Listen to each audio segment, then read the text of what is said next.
말씀 함께 보겠습니다. 오늘 주신 말씀은 사도행전 8장 말씀입니다. 우리 8장과 9장 같이 말씀인데요. 일단 8장 1절부터 3절까지 읽고 그 다음 9장 3절부터 9절까지 읽겠습니다. 8장 1절부터 3절까지 같이 합독하겠습니다.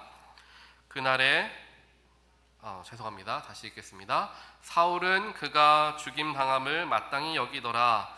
그날에 예루살렘에 있는 교회에 큰 박해가 있어 사도 외에는 다 유대와 사마리아 모든 땅으로 흩어지니라. 경건한 사람들이 스데반을 장사하고 위하여 크게 울더라. 사울이 교회를 잠멸할새 각 집에 들어가 남녀를 끌어다가 옥에 넘기니라. 이제 9장 3절부터 9절까지 또 함께 합독하겠습니다. 시작.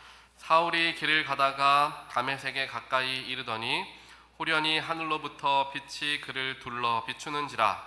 땅에 엎드려져 들음에 소리가 있어 이르되 사울아 사울아 내가 어찌하여 나를 박해하느냐 하시거늘 대답하되 주여 누구시나이까 이르시되 나는 내가 박해하는 예수라. 너는 일어나 시내로 들어가라. 내가 행할 것을 내게 이를 자가 있느니라 하시니 같이 가던 사람들은 소리만 듣고 아무도 보지 못하여 말을 못하고 서 있더라. 사울이 땅에서 일어나 눈을 떴으나 아무것도 보지 못하고 사람의 손에 끌려 다메섹으로 들어가서 사흘 동안 보지도 못하고 먹지도 마시지도 아니하니라. 아멘. 오늘 주 앞에 나오신 모든 분들 환영하고 축복합니다. 오늘 예배를 통하여서 하나님께서 특별하게 저와 여러분들에게 주시는 하나님 말씀 또한 하나님의 뜻을 깨닫게 되는 저와 여러분의 삶이 되시기를, 또 그런 귀한 예배의 자리가 되시기를 주님의 이름으로 간절히 축원드립니다. 우리 예배 전에 찬양하잖아요. 이때에 우리의 마음의 문을 활짝 열려고 우리가 찬양에 적극적으로 임하는 게 중요합니다. 예배의 시작에 우리의 마음이 열려야 하나님 주신 말씀이 우리 속에 잘 자리할 수 있습니다.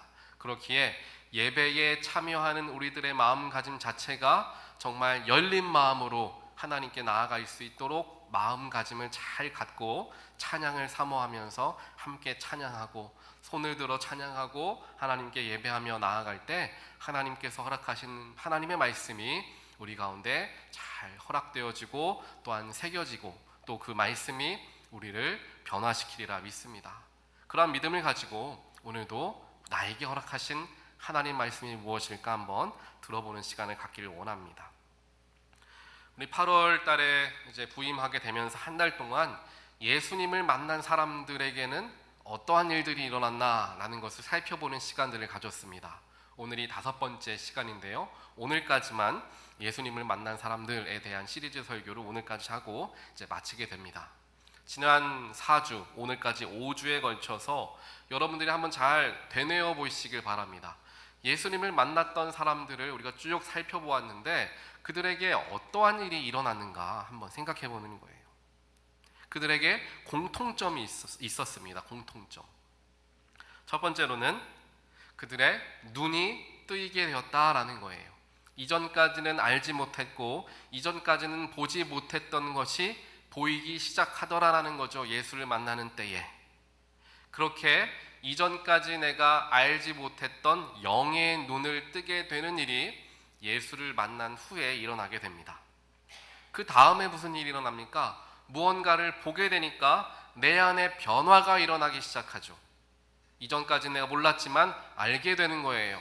이러한 세계가 있구나, 이러한 길이 있구나 라는 것을 알게 되니까 내 안에 무언가 변화하고자 하는 마음들, 또 내 안에 내면에서의 변화들이 일어나더라라는 거죠. 그렇게 내면의 변화가 일어나니까 어떻게 됩니까? 나의 삶이 변화되어집니다. 내 안의 생각과 내 안의 가치관과 내 안의 마음이 변화되어지게 되니까 나의 삶이 변하기 시작하더라라는 거죠. 이전까지 내가 잘못된 삶을 살아왔구나, 내가 이제 바르게 살아가야겠다라는 결단함과 더불어 나의 삶의 변화가 일어납니다. 그 다음에 마지막으로 나타나는 것이 이제 나의 변화된 삶 때문에 내 주변이 변화되어지는 것, 내 주변에 영향력을 미치는 것, 그것이 바로 예수를 만난 사람들에게 공통적으로 나타나는 모습이 된다라는 거예요. 다시 짚어보면 먼저 눈이 뜨여지고요, 내면의 변화가 일어나고 내 삶이 변화되어지고 내 주변이 나로 인하여 변화되어지게 된다라는 거죠. 즉, 내 안에서부터 밖을 향하여 변화가 단계적으로 이루어지게 되는 거죠. 그렇다면 저와 여러분들 모두는 예수님을 만난 사람들입니다. 그 예수님을 우리가 만났다면 바로 이와 같은 일들이 나의 삶에서 일어나고 있어야 한다라는 거예요. 예수를 만났을 때. 그런데 우리가 잘 기억해야 되죠. 우리의 인생에 예수님을 한 번만 만난다라고 생각하면 한 번의 변화밖에 일어나지 않을 겁니다. 하지만 우리는 계속해서 예수를 만나는 삶을 살아가야 하죠. 성경 말씀을 통하여, 주일 설교를 통하여. 예를 들면 우리 찰스 스탠리라는 목사님께서 하나님의 음성을 듣는 법에 대한 책을 쓰셨는데 5가지를 이야기해요. 첫 번째로는 우리가 성경 말씀을 읽을 때에 하나님의 음성을 들을 수 있다. 그리고 주일에 선포되어지는 설교 말씀을 통하여서 하나님의 음성을 들을 수 있고요. 또 우리가 기도하는 중에, 우리가 찬양하는 중에, 마지막으로는 성도들과 친교하는 중에 하나님의 음성을 들을 수 있다. 이 5가지 채널을 이야기합니다. 즉, 이러한 채널들을 사용하여서 끊임없이 하나님의 음성을 들어야지 그를 통하여 예수를 만나게 되죠. 예수를 만나면 내 안에 변화가 일어나야 한다는 것입니다. 오늘 주일 예배를 드리고 집에 돌아가실 때에는 내 안에 뭔가 변화하고자 하는 마음들이 내 안에서 생기기 시작해야 되는 거예요. 그래야지 예배를 내가 오늘 하나님 앞에서 잘 드렸다라고 이야기할 수 있죠. 하지만 그런 마음 없이 들어왔을 때의 마음가짐과 나갈 때의 마음가짐이 동일하다면 내가 오늘 이 예배 동안에는 하나님을, 예수님을 잘 만나지 못했다라고 생각할 수 있을 겁니다. 그래서 우리는 인생에서 단 한 번 혹은 몇 번만 강력하게 예수님을 만나고 체험하고 끝나는 인생이 되는 것이 아니라 날마다 예수를 만나고 그 예수를 만남을 통하여서 나의 마음과 나의 자세가 변화되어지고 나의 일상이 변화되어지고 내 주변이 변화되어지는 일들이 끊임없이 반복되는 삶을 살아가라고 하나님께서 우리와 함께 하시고 그것이 우리에게 주어진 가장 큰 축복이다라는 것을 기억하는 게 너무나 중요합니다. 그래서 여러분들의 한 달 동안의 삶을 뒤돌아보시면서 어떠한 삶의 변화가 일어나셨는가 한번 생각해보는 시간들을 가져보시길 바랍니다. 제가 말씀을 전하고 나서 주일 혹은 그 평일 주간 중에 설교에 대한 피드백들이 종종 올 때가 있어요. 교우분들께서 이메일과 텍스트로 보내주시는데요. 이러한 얘기들을 들어보면 그렇습니다. 예전까지 들어본 이야기고 알고 있었던 이야기지만 그것을 깊게 생각하지 못했는데 더 살펴보다 보니까 내가 정말 중요한 것을 놓치며 살아왔더라라는 간증들을 많이들 하십니다. 여러분들, 이러한 간증이 있다라는 것은 내 안에 뭔가가 변화되고 있다라는 사인이 됩니다. 그래서 나의 일상에서 하나님을 만나고 예수님을 만나고 내 안에 변화가 일어난다면 그게 간증이 되어져야 한다는 거예요. 그래서 우리가 구역 모임하고 속회 모임할 때 즐거운 얘기, 세상 얘기도 해야 되겠지만요, 이러한 간증들이 있어야 된다는 거예요. 내가 오늘 말씀을 듣고 공부하다가 하나님께서 깨우침을 주셨는데 이전까지 나의 삶이 잘못되었고 앞으로 이렇게 살길 원하는 하나님의 뜻을 깨우쳤습니다라는 간증들이 우리 스몰 그룹, 소그룹에서 일어나게 될 때 그 소그룹에 하나님의 역사하심이 임하게 되고 그 소그룹들이, 역사가 임한 소그룹들이 모이게 되었을 때 건강한, 정말 영적으로 든든히 서가는 교회 공동체가 되어진다는 거예요. 그렇기에 우리의 삶에 예수님을 만나는 일, 변화되는 일, 간증이 끊이지 않는 삶이 되어야 한다는 것입니다. 그래서 여러분들 그러한 것들을 느끼게 되셨을 때 주저 마시고 저에게 이야기해 주시고 간증을 나눠주세요. 왜냐하면 간증은 나 혼자 갖고 있을 때보다 나눌 때에 더 큰 힘이 됩니다. 듣는 사람에게도 은혜가 되고요, 간증을 나누는 내 스스로가 또 그 은혜를 한 번 더 경험하기 때문에 간증이라는 게 너무나 중요합니다. 그래서 하나님의 말씀을 통하여 또 예수를 만남을 통하여서 내가 먼저 변화되어지고 나의 주변의 환경을 변화시키는 그리스도인이 참된 그리스도인이라는 것을 우리가 기억하면서 그렇게 변화되는 삶을 살아가고자 애를 쓰고 노력하는 저와 여러분의 삶이 되시기를 주님의 이름으로 간절히 축원드립니다. 아멘. 한번 크게 한번 해볼까요? 아멘.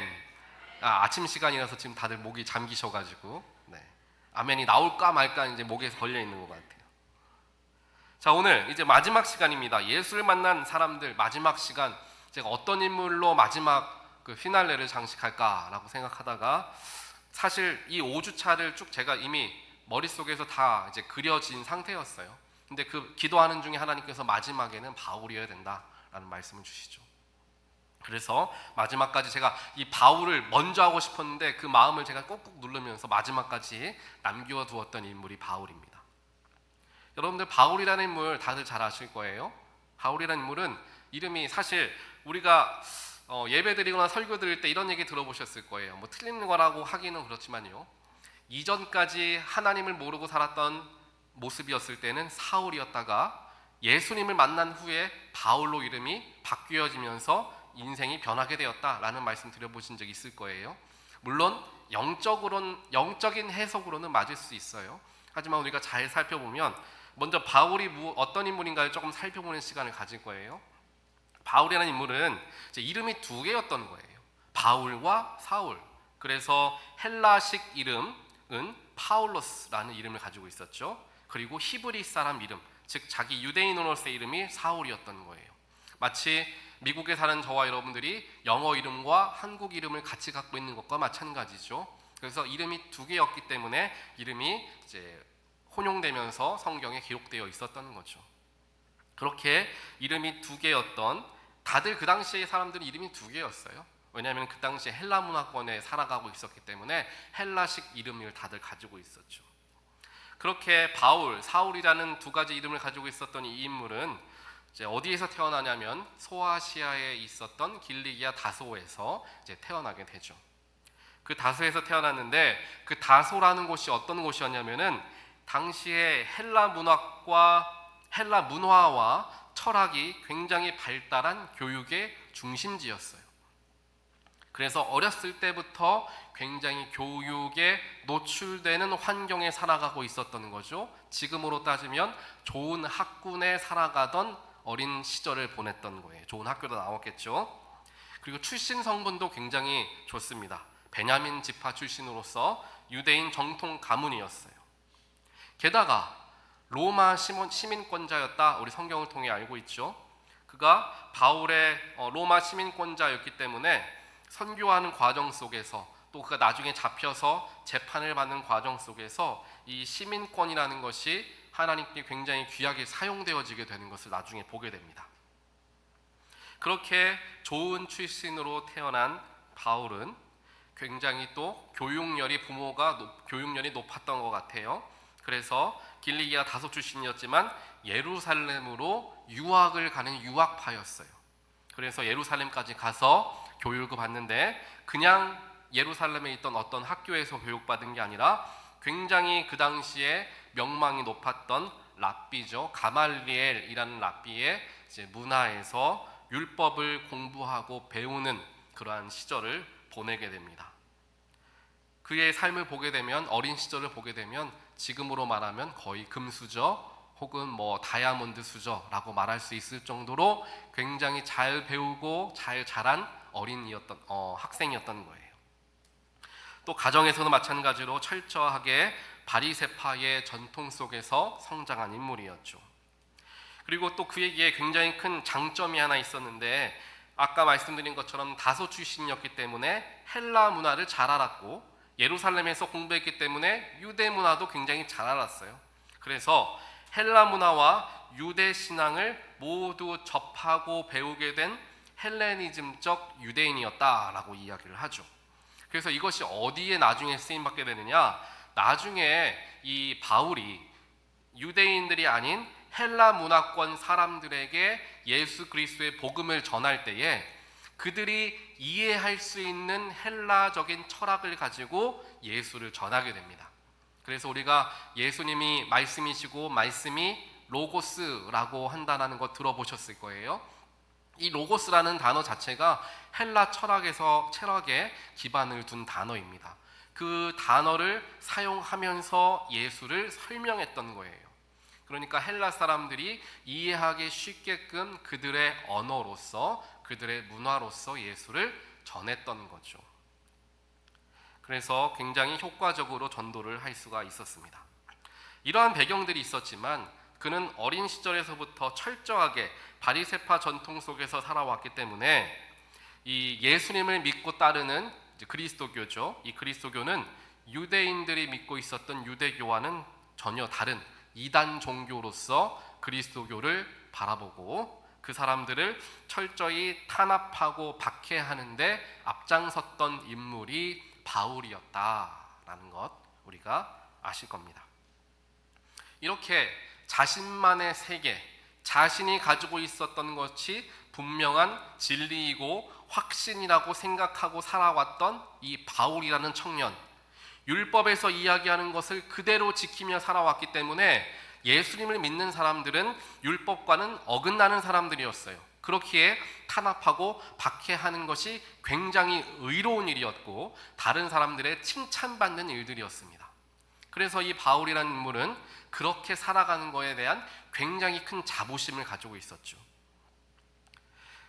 하나님께서 이 바울이라는 인물을 이제 예수 그리스도를 증거하는 놀라운 전도자로 사용하시기 위해서 가장 먼저 하셔야만 했던 일이 있었는데요. 그게 바로 그의 삶의 가치관, 그가 가지고 있었던 삶의 중요한 가치들을 철저하게 무너뜨리는 일을 먼저 하셔야만 했던 것입니다.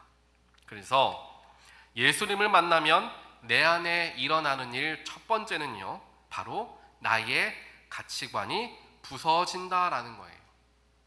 나의 가치관이 변한다가 아니라 이전까지 가지고 있었던 가치관이 다 무너져 버리고 부서져 버린다라는 것을 이야기합니다. 오늘 본문에 나와 있는 1절 말씀을 보게 되면 이제 8장 1절 말씀을 보게 되면요, 이런 이야기가 나와요. 사울은 그가 죽임당함을 마땅히 여기더라 라고 이야기하는데요, 그는 스데반이죠. 스데반이 순교할 때에 바울이 거기에 있었어요. 그러면서 어떻게 얘기합니까? 사울은 스데반이 죽임당하는 것이 마땅하다라고 생각하고 있었다는 거예요. 즉 자기가 생각하고 믿었던 것이 확실하고 분명하고 절대로 틀림이 없다라고 자부하며 살아갔던 사람이었다라는 것이죠. 우리가 세상적으로 보더라도 이러한 사람들이 변화되어지기가 좀처럼 쉽지가 않습니다. 내 스스로에 나는 분명히 틀림이 없어 라고 말하는 사람들, 생각하는 사람들이 변화받기가 조금 어렵고요. 또 내 스스로 모든 걸 일구어서 항상 성공했던 사람들이 예수님 만나는 게 좀처럼 쉽지가 않습니다. 내가 해왔던 것에 대한 확실함이 그런 분명한 그런 생각을 갖고 있기 때문이죠. 변화되어지기가 어렵습니다. 그랬던 바울이 부활하신 예수님을 만나고 나서 이전까지의 모든 자신의 삶을 철저하게 부정하게 됩니다. 빌립보서 3장 5절부터 9절 말씀 조금 길지만요, 그 말씀을 잠깐 보면요, 화면에도 보일 텐데요, 빌립보서 3장 5절부터 9절에 이렇게 기록합니다.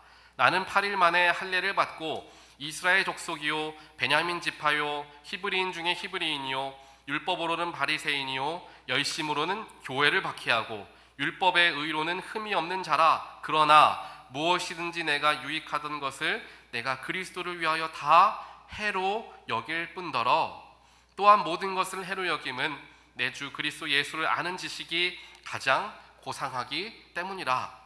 내가 그를 위하여 모든 것을 잃어버리고 배설물로 여김은 그리스도를 얻고 그 안에서 발견되려 함이니 내가 가진 의의는 율법에서 난 것이 아니요 오직 그리스도를 믿음으로 말미암은 것이니 곧 믿음으로 하나님께로부터 난 의라 라는 고백을 나중에 바울이 하게 됩니다. 즉 이전까지 가지고 있었던 자신만의 가치관이 예수님을 만나니까 철저하게 다 무너져 버리게 되고 바울은 고백하기를 이전에 내가 갖고 있었던 모든 것은 다 배설물로 여긴다 라고 표현할 정도로 쓸모없는 것으로서 이야기하며 예수를 만난 이후에 내가 가진 가치관, 내가 가진 하나님 주시는 그 마음의 중심이 훨씬 더 고귀하고 복된 것임을 고백하게 되는 것을 본다는 거예요. 그렇기 때문에 예수를 만나게 되면 이제까지 내가 참 잘못된 것을 가치로 여기며 잘못된 길을 가고 있었다라는 것을 먼저 발견하게 되면서 철저하게 회개하게 된다라는 거예요. 예수를 만나면 내 안에 일어나는 두 번째 일이 있습니다. 그것은 과거가 아닌 미래를 꿈꾸게 된다라는 거예요. 예수를 만나게 되면 과거가 아닌 미래를 바라보게 된다는 거예요. 더 이상 과거에 발목 잡혀 살아가는 게 아니라 미래를 향하여 걸어 나아가는 결단함이 따라온다는 것입니다. 이 당시에 바울이 무엇을 하고 있었던 중이었습니까? 9장 말씀에서 보게 되면 바울이 무슨 일을 하고 있었냐면 이제 또 다른 그리스도인들을 잡아들이려고 다메섹으로 가던 길이었어요. 그 길에서 누굴 만나느냐? 바로 부활하신 예수님을 만나죠. 그 예수님께서 바울에게 이야기합니다. 바울아 바울아 네가 어찌하여 나를 박해하느냐? 라고 말씀하십니다. 부활하신 예수님을 만난 후에 어떤 일이 일어납니까? 그의 눈이 멀게 되죠. 그리고 예수님께서 미리 준비하신 아나니아라는 사람의 기도를 통하여 그 눈을 다시금 뜨게 됩니다. 눈이 멀었다가 다시 뜨게 되면서 이전까지 보지 못했던 것을 보기 시작하게 되는 거죠. 이전까지는 내가 알고 있었고 내가 배우고 있었고 내가 중요한 가치관으로 여겼던 모든 것들이 다 잘못된 것이었고 쓸모없게 되었다라는 것을 나중에 눈을 뜨고 나서 알게 되었다라는 것입니다. 이제까지 보던 세상이 아니라 새로운 세상, 새로운 삶을 보기 시작한 거예요. 그리고 나서 바울은 아라비아 사막에 들어가 3년 동안 자신의 소명을 재확인하고 철저하게 자신의 죄성을 하나님 앞에 회개하고 내면의 영성을 훈련하는 시간들을 갖게 됩니다. 그러면서 갈라디아서 1장 15절부터 18절까지 이러한 고백을 합니다. 내가 곧 혈육과 의논하지 아니하고 또 나보다 먼저 사도된 자들을 만나려고 예루살렘으로 가지 않고 아라비아로 갔다가 다시 다메섹으로 돌아갔노라 라고 이야기하죠. 즉 3년 동안 아라비아 사막에 들어가서 광야의 시간을 보내게 됩니다. 아마 이 기간 동안에 자신의 과거를 정리하고 새로운 미래를 받아들이는 시간으로 삼았으리라 생각을 합니다.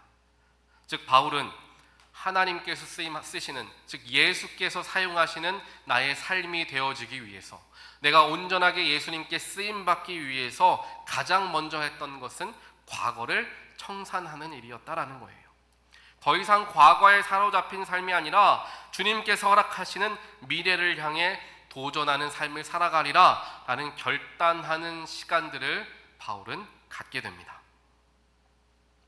마지막으로 예수님을 만나면 내 안에 일어나는 세 번째 일은 마음에 뜨거운 열정이 생겨 견딜 수 없게 된다는 거예요. 예수님 만나게 되면 내 안에 뜨거운 열정이 생겨나게 됩니다. 사도행전 20장 24절에서 사도 바울이 고백하죠. 내가 달려갈 길과 주 예수께 받은 사명 곧 하나님의 은혜의 복음을 증언하는 일을 마치려 하면은 내 생명조차 조금도 귀한 것으로 여기지 아니하노라. 복음을 전하는데 내 생명조차도 중요하지 않다라는 고백을 사도 바울이 하고 있다는 거예요. 예수를 만나니까 내 안에 열정이 생겨납니다. 내 마음에 뜨거움이 생겨납니다. 내가 복음을 위하여서, 예수를 위하여서 내가 어떻게 살아가야 할까? 가만히 있지를 못하는 거예요. 자꾸만 움직여야 되고 생각해야 되고 고백해야 되며 내가 예수를 더 알아가기 위해 노력해야 하는 그런 마음과 열정을 숨길 수 없게 된다는 거예요. 저와 여러분의 삶에서도 바로 이러한 때를 경험해 보신 적이 있을 겁니다. 예수를 만나고 예수를 경험하면서 이전까지 내가 잘못된 길을 가고 있었구나. 하지만 예수를 만남을 통하여 새로운 길을 보게 되고 새로운 영적인 가치를 발견하게 되며 내가 그 가치를 추구하며 살아가기 위해 앞으로 다름질해야 되겠다라는 그 열정과 뜨거운 마음이 우리 가운데 들어오게 되는 것을 경험하실 때가 있다는 겁니다. 사랑하는 성도 여러분, 우리 마음속에 항상 이와 같은 마음들을 품고자 발견하고자 우리는 애를 써야 합니다. 우리의 믿음은 수시로 연약해집니다. 세상에 살아가고 있기 때문에 예수의 능력보다는 세상의 능력에 마음을 빼앗기는 그런 연약한 모습을 우리 모두는 가지고 있습니다. 내가 주님을 위하여 열정을 가지고 최선을 다하여 살아가겠노라 생각하고 애를 쓰려고 하지만 좀처럼 되지 않는 우리들의 모습을 발견할 때가 있죠. 우리의 믿음이 연약해져 갈 때가 있습니다. 예배와 신앙생활이 습관에 젖어서 평생 그냥 하던 대로 반복적으로만 살아갈 때도 있습니다. 그때 우리는 기억해 보아야 합니다. 나는 예수를 만나본 적이 있던 사람인가? 아니면 나는 여전히 예수를 만나고 있는 사람인가? 우리가 항상 기억해야 합니다. 때때로 우리 마음속에 들어옵니다. 하나님, 내가 주님 더 사랑하고 싶고 알고 싶지만 내 마음에 그러한 뜨거운 열정이 생기지를 않습니다. 하나님, 더 사랑하고 싶지만 그 마음대로 잘 되지가 않습니다. 주님, 제가 잘 살아가고 있나요? 내가 지금 올바로 가고 있나요? 그렇게 우리의 연약함 때문에 마음이 힘들어질 때 주님은 우리를 찾아오십니다. 우리를 만나주십니다. 우리에게 새로운 눈을 갖게 하십니다. 그래서 우리에게 말씀하시죠. 내가 너와 함께 하길 원한다. 내가 너와 함께 너에게 힘주길 원한다. 바로 그 음성을 들을 때에 우리의 삶에 고백이 일어나는 것입니다. 그래, 내가 세상 따라가지 않고 주님 믿는 것이 나의 가장 큰 복된 일이구나 라는 고백을 우리가 드리게 되는 줄 믿습니다. 우리 시간 함께 찬양하시고 기도하는 시간 가질 텐데요, 우리 조금 요즘 찬양이에요. 잘 모르실 수 있지만요, 가사만 보시더라도 굉장히 큰 은혜가 될 수 있는 찬양입니다. 우리 가사를 잘 기억하시면서 혹시 못 따라 부르신다고 하더라도 가사를 잘 보시며 한번 마음으로 불러보시길 바랍니다. 우리 나는 주를 섬기는 것에 후회가 없습니다. 함께 고백합니다. 나의 평생에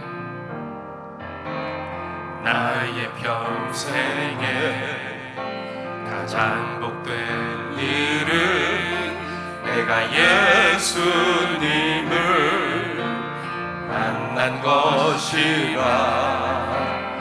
나의 평생에 가장 잘한 일은 내가 예수님을 주로 섬긴 것이라. 이 세상 살 동안 내가 걷는 길이 때론 험하여서 넘어질 때도 주의 강한 손이 나를 붙드시니 나는 예수님만 주로 섬기며 살리. 아멘. 나는 주를 섬기는 것에 후회가 없습니다. 내가 걸어온 모든 시간 다 주의 은혜니 내가 걸어갈 모든 날도 주만 섬기며 살리. 오직 예수 이름 부르며 살아가리. 나는 주를 섬기는 것에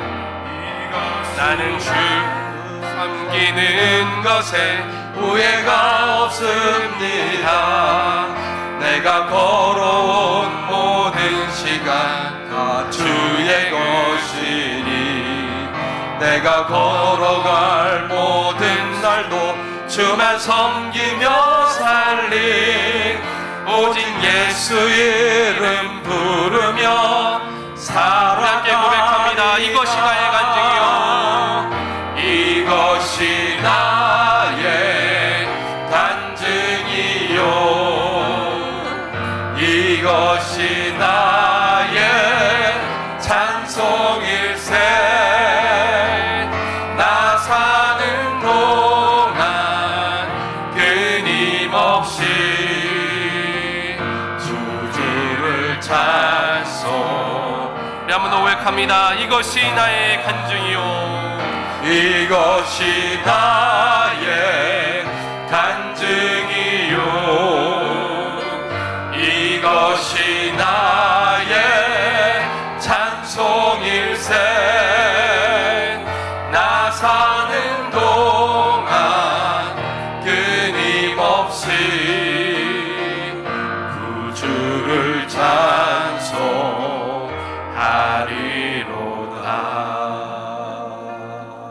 그렇습니다. 주님을 섬기는 것에는 결코 후회가 없습니다.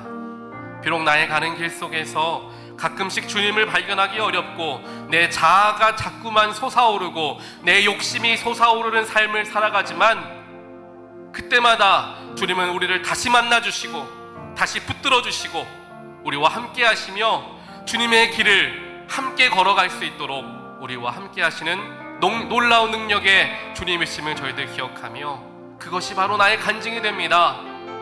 이 시간 주님을 기억하며 다시 한번 우리의 마음을 함께 주님께 드리길 원합니다 라는 마음가짐을 가지고 주여 한번 크게 외치고 합심하여 기도하겠습니다. 주여, 하나님 감사합니다. 하나님의 능력으로서 저희들 주 앞으로 나아갑니다. 주님을 만나고 주님을 의지하고 주님으로 말미암아 변화된 삶을 살아가고자 주 앞으로 나아가오니 주님의 우리께서 함께하여 주시고 주님의 능력으로서 저희들을 붙들어 주시고 저희 가운데 역사하여 주시옵소서. 하나님을 의지하며 나아가길 원합니다. 하나님을 더욱더 붙들며 나아가길 원합니다. 주의 역사하시고 인도하여 주시옵소서. 하나님 감사합니다. 오늘도 저희들 주님 만나게 하시니 감사합니다. 이제까지 주님 만나고 주님 신앙생활하는 모든 여정과 과정들이 때로는 습관처럼 여겨지고 나의 삶의 한 부분인 것처럼 여겨질 때도 많았습니다. 하지만 그럴 때에 주님은 저희들을 못 본 척하지 않으시고 저희들에게 다시 다가와 주시고 저희들을 붙들어 주시고 저희들을 만나 주시니 하나님 감사합니다. 이제까지 내가 가지고 있었던 잘못된 신앙관, 잘못된 세상을 바라보는 가치관들 주님께서 날마다 무너뜨려 주시고 주님 허락하여 주시는 영생의 가치, 변하지 않는 가치를 추구하며 살아가는 우리가 될 수 있도록 날마다 힘과 능력 허락하여 주시옵소서. 이 모든 말씀 예수 그리스도 이름으로 간절히 기도합니다. 아멘. 우리 이 시간 봉헌 찬양하시면서 하나님께 봉헌하는 시간 갖겠습니다. 자리에서 일어나서 봉헌하겠습니다. 나의 보화 드리니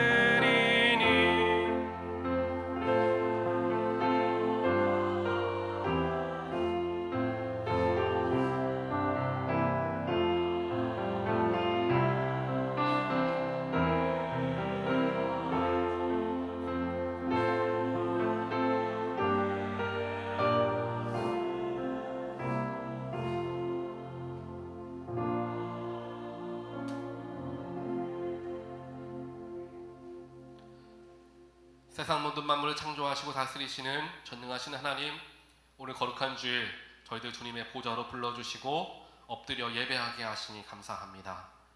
이 시간 우리가 정성을 다하여 하나님께 봉헌 올려드립니다. 이 속에 우리의 마음과 또한 우리의 기도의 제목들이 담겨져 있습니다. 우리의 감사와 때로는 눈물이 담겨져 있습니다. 주님 아시오니 들으시고 응답하여 주시옵소서. 주 앞에 나와 함께 예배하길 원하지만 육신의 질병과 마음의 어려움과 또한 삶의 복잡함 때문에 나오지 못한 성도들, 또한 여러 일정으로 출타한 교인들 주님께서 기억하여 주시어서 지금 그들이 어디에 있던지 간에 동일한 은혜를 허락하여 주시고 그들에게 친히 찾아가 주시어 육신의 질병 치유하시고 마음의 문제 위로하시고 삶의 복잡한 어려움들 주님께서 잘 정돈되게 하여 주시어서 다시금 주 앞에 나와 기쁨으로 예배하는 날이 속히 오게 하여 주시옵소서. 다시 한번 드려지는 헌금 마음을 다하여 주께 올려드리오니 주님 기쁨으로 흠양하시고 주님의 놀라우신 뜻 가운데 사용하여 주시옵소서. 이 모든 말씀 예수 그리스도 이름으로 간절히 기도합니다. 아멘.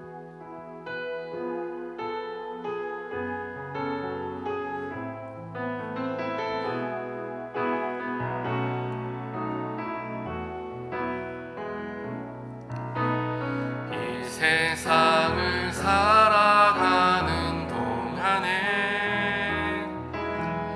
나의 힘을 의지할 수 없으니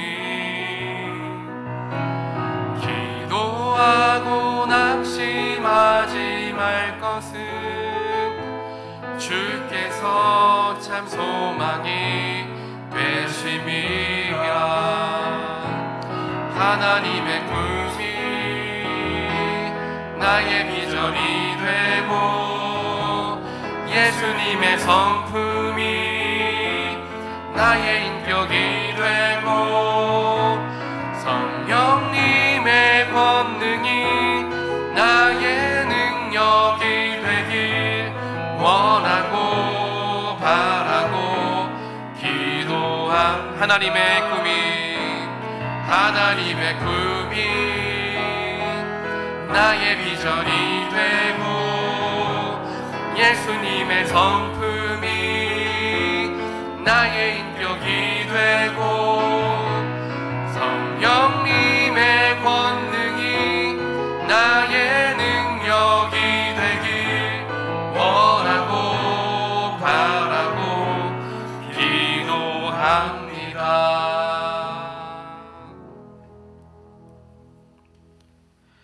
이제는 죽기까지 나를 사랑하사 십자가의 희생을 통하여 우리에게 구원의 길을 허락하여 주신 예수 그리스도의 무한하신 사랑하심과 세상 모든 만물을 창조하시고 독생자 예수를 희생시키시면서까지 우리를 향한 사랑을 확증하여 주신 하나님 아버지의 놀라우신 은혜와 지금도 나와 함께 하시며 옳은 길로 인도하시고 어려운 중에 위로 되시는 성령 하나님의 감화 감동 교통하심이 오늘 예배를 통하여 하나님은 결코 실수가 없으시고 또한 나와 함께 하시며 나를 만나주시고 나의 과거에 가지고 있었던 가치관을 완전히 무너뜨리시고 새 소망을 허락하시는 분이심을 다시 한번 깨닫고 돌아가는 하나님의 귀한 권속들 머리머리 위에 그들의 자녀와 일터와 또한 일상 위에 지금부터 영원까지 함께 하시기를 간절히 축원하옵나이다.